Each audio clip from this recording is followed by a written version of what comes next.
نحمده ونصلي علی رسوله الکریم اما بعد فاعوذ باللہ من الشیطان الرجیم بسم اللہ الرحمن الرحیم رب اشرح لی صدری ویسر لی امری واحلل عقدۃ من لسانی یفقہوا قولی رب زدنی علما۔ شروع اللہ کے پاک نام سے جو بڑا مہربان اور نہایت رحم کرنے والا ہے۔ پارہ نمبر 23۔ وَمَا لِيَ لَا أَعْبُدُ الَّذِي فَطَرَنِي وَإِلَيْهِ تُرْجَعُونَ، آخر میں کیوں نہ اس ہستی کی عبادت کروں جس نے مجھے پیدا کیا اور جس کی طرف تم سب کو پلٹ کر جانا ہے۔ بندہ مومن کا ذکر جس نے اپنے ایمان کا اعلان کیا، جان خطرے میں ڈال کر ایمان لانے کی دعوت دیتا ہے، شہادت پا کر جب جنت میں داخل ہوا تو بھی اپنی قوم کی خیرخواہی کرنے والا ہوتا ہے۔ یا لیت قومی یعلمون بما غفر لی ربی وجعلنی من المکرمین، کاش میری قوم کو معلوم ہوتا کہ میرے رب نے کس چیز کی بدولت میری مغفرت فرما دی اور مجھے باعزت لوگوں میں داخل کیا۔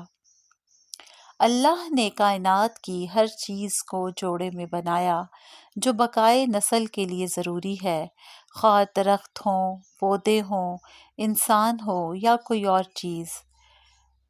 تھیوری آف پیئرز بہت بعد میں پیش کی گئی، لیکن اللہ تعالیٰ نے اس سے بھی پہلے غیر سائنسی دور میں اس حقیقت کو واضح کر دیا۔ اکیلی ذات واحد یکتا صرف اللہ کی ہے، اس کا کوئی جوڑ نہیں، وہ وحدہ لا شریک ہے۔ سورج اور چاند اللہ کی قدرت کی نشانیاں ہیں، اپنے اپنے مدار میں مخصوص رفتار سے تیر رہے ہیں، اس لیے رات اور دن مقررہ وقت پر آتے ہیں۔ رات اور دن کا آگے پیچھے آنا، چھوٹا اور بڑا ہونا، اندھیرے کا آنا اور دن کا روشن ہو جانا اللہ کی قدرت کی کاریگری ہے۔ اللہ کی رحمت ہی حادثات سے بچاتی ہے، خواہ خشکی ہو، سمندر ہو یا فضا۔ مشکل میں وہی ہے جو بے قرار کی دعا کو سنتا ہے، مشکل سے نجات دلاتا ہے۔ سب سے بڑی مشکل جس کے لیے اللہ کا فرشتہ تیار ہے، قیامت کے لیے جب سور پھونک دیا جائے گا، فرشتہ تیار حالت میں آنکھیں عرش کی طرف لگائے سور پھونکنے کا منتظر ہے۔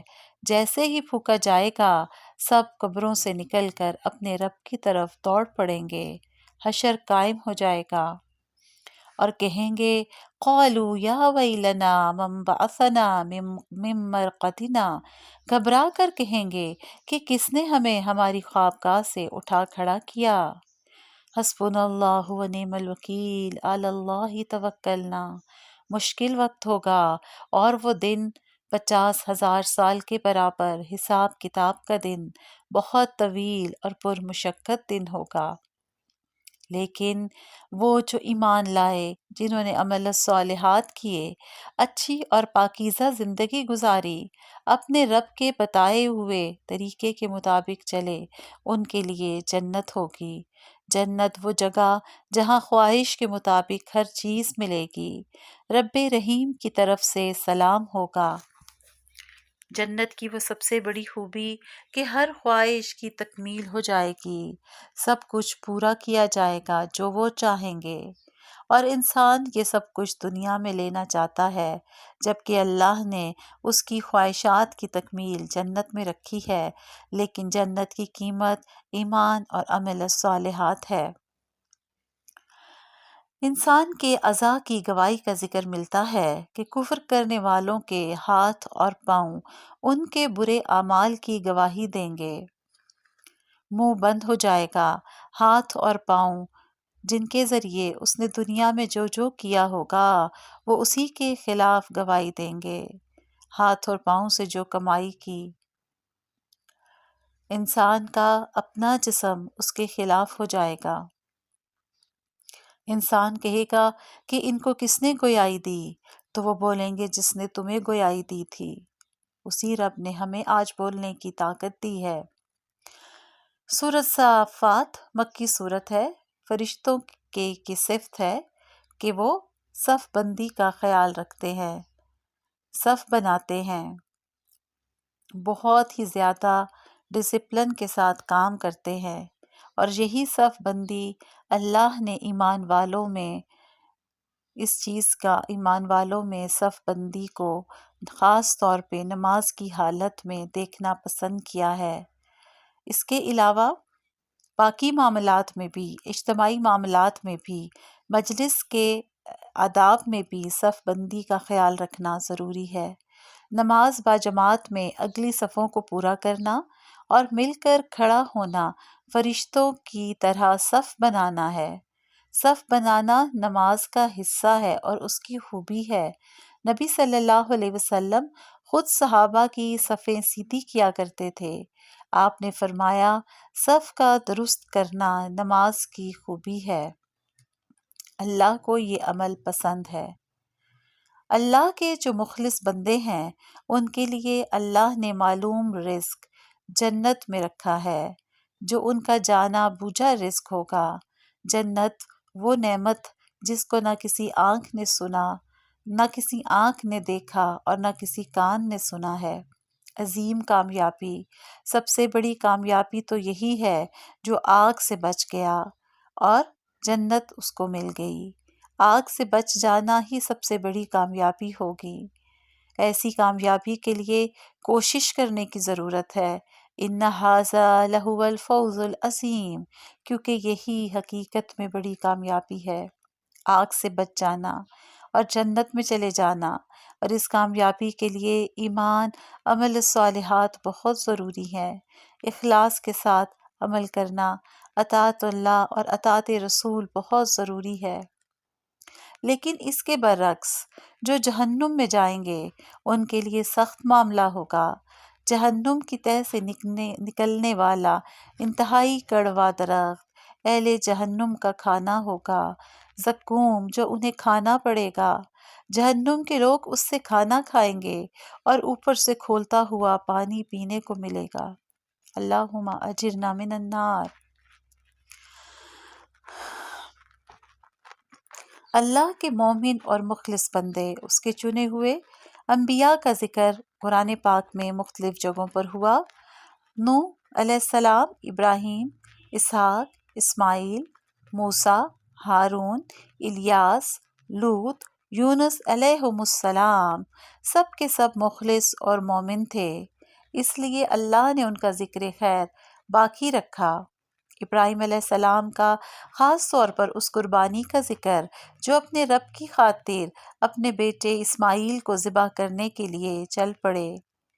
یونس علیہ السلام کو مچھلی نے نگل لیا اور مچھلی کے پیٹ اندھیروں سے اپنے رب کو پکارا، لا الہ الا انت سبحانک انی کنت من الظالمین۔ تمام انبیاء اللہ کے چنے ہوئے تھے۔ سلام علی المرسلین والحمد للہ رب العالمین۔ سورۃ صاد مکی صورت ہے۔ اللہ کی رحمت کے خزانے جو اللہ کے علاوہ کسی اور کے پاس نہیں، جو عزیز بھی ہے، وہاب بھی ہے، جو رب کی طرف بڑھتا ہے وہ مالا مال ہو جاتا ہے، وہ اپنی رحمتوں کے خزانوں کے منہ کھول دیتا ہے اپنے بندوں کے لیے۔ اواب، داؤد اور سلیمان علیہم السلام اور ایوب علیہ السلام تینوں اواب تھے، یعنی اللہ کی طرف بہت رجوع کرنے والے تھے۔ اللہ نے بہت نعمتیں عطا کیں داؤد اور سلیمان علیہ السلام کو، اور ایوب علیہ السلام کا امتحان کیا، لیکن سب نے اپنے رب کے آگے عاجزی اختیار کی، اللہ کی طرف رجوع کرتے رہے، اپنے رب سے بار بار رابطہ بڑھاتے رہے۔ دو نبیوں کا واقعہ، حضرت سلیمان اور داؤد علیہ السلام۔ داؤد علیہ السلام اور سلیمان علیہ السلام کا رشتہ باپ اور بیٹے کا۔ داؤد علیہ السلام کو اپنی غلطی کا اندازہ ہوا تو استغفار کرتے ہوئے جھک گئے، فوراً اللہ سے معافی مانگ لی۔ جھکنا اور توبہ کرنا اللہ کو پسند ہے، تو آئیے ہم بھی اللہ سے انفرادی اور اجتماعی توبہ کریں، اپنے گناہوں پہ بخشش طلب کریں۔ کسی کی غلطی دیکھ کر اپنی غلطی کا ادراک کر کے اصلاح کر لینا حالات اور واقعات سے ملنے والی رہنمائی ہوتی ہے، اور یہ بہت حکمت والی چیز ہے جو اللہ کے بندوں کو عطا ہوتی ہے۔ حضرت سلیمان علیہ السلام کا درست فیصلہ، تو حضرت داؤد علیہ السلام نے فوراً اپنی غلطی مان لی۔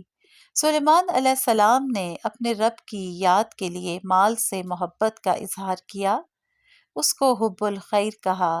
اللہ کے ذکر کی طرف راغب کرنے والے کاموں میں سے ہے، یعنی وہ مال جو اپنے رب سے جوڑے، وہ خیر کا ذریعہ ہے۔ مال کی محبت اس وقت آزمائش ہے جب وہ اللہ کی یاد سے غافل کر دیتی ہے۔ یہی مال جنت کمانے کا ذریعہ بھی بن سکتا ہے، لیکن حضرت سلیمان علیہ السلام نے اپنے رب کی محبت کو یاد کیا مال کی محبت کو دیکھ کر۔ آزمائش کب ہے؟ جب انسان کو یہ مال اپنے رب سے غافل کر دے۔ حضرت ایوب علیہ السلام کا صبر جو بہت زیادہ مشہور ہوا، کیوں 18 سال بیماری میں کاٹے، سب نے ساتھ چھوڑ دیا، اتنا طویل عرصہ صبر کیا، رب کو پکارا، انی مسنی الضر وانت ارحم الراحمین، اللہ کو کی رحمت کو جوش دلایا، اللہ نے دعا قبول کی، اللہ نے ان کے صبر کا بہترین صلہ دیا، پہلے سے بھی سب کچھ بہتر عطا کیا۔ اللہ کے چنے ہوئے بندے ابراہیم، اسحاق، یعقوب، اسماعیل، الیسع، ذوالکفل علیہم السلام سب چنے ہوئے بندے تھے۔ آخرت کی یاد کی وجہ سے اللہ نے انہیں ممتاز مقام عطا کیا، دنیا میں ان کے لیے ذکر خیر اور آخرت میں جنت عدن رکھ دی۔ سورۃ الزمر مکی صورت ہے۔ اللہ کی عبادت کے لیے اخلاص نیت کا ہونا بہت ضروری ہے۔ کیوں؟ اس لیے کہ انما الاعمال بالنیات، ہر عمل کا دار و مدار نیت پر ہے۔ اللہ کا تقرب، قرب، عبادت خالص صرف اسی کے لیے ہونا ہے، اسی کے لیے کی جائے، اس کی ذات، صفات، اختیارات، عبادات میں کسی کو شریک نہیں کرنا، عبادت میں ملاوٹ نہ ہو، شرک نہ ہو، دکھاوا نہ ہو، خالص صرف اور صرف واحد لا شریک کے لیے ہو۔ اللہ کا تقرب اور اس کی دعا حاصل کرنے کے لیے کسی واسطے کی ضرورت نہیں۔ اولیاء اللہ کو قربت کا ذریعہ سمجھنا باطل عقیدہ ہے جس کی کوئی دلیل نہیں ہے۔ سورۃ زمر آیت 3 میں تفصیل سے دیکھا بھی جا سکتا ہے کہ اللہ رب العزت نے کیسے اس کی وضاحت کر دی۔ اللہ کے بندے اللہ سے جو محبت کا اظہار کرتے ہیں تو رات کی گھڑیوں میں سجدہ و قیام کرتے ہیں، اللہ کی رحمت کی امید رکھتے ہیں، ان کا مقام اور مرتبہ الگ ہوگا۔ وہ لوگ جو وقتی مصیبت کے تحت اللہ کو پکار کر پھر بھول جاتے ہیں، تو فرمایا هل يستوي الذين يعلمون والذين لا يعلمون، کیا علم والے، جاننے والے اور نہ جاننے والے برابر ہو سکتے ہیں؟ نہیں، علم والا اور بغیر علم والا نہ دنیا میں برابر ہیں اور نہ عمل میں اور نہ آخرت میں، کیونکہ اللہ کے ہاں ایمان کے ساتھ عمل صالحات کو تولا جائے گا، اور جو تولا جائے گا اس میں نیتوں کے اخلاص کا بھی وزن ہوگا۔ اصل خسارہ کیا ہے؟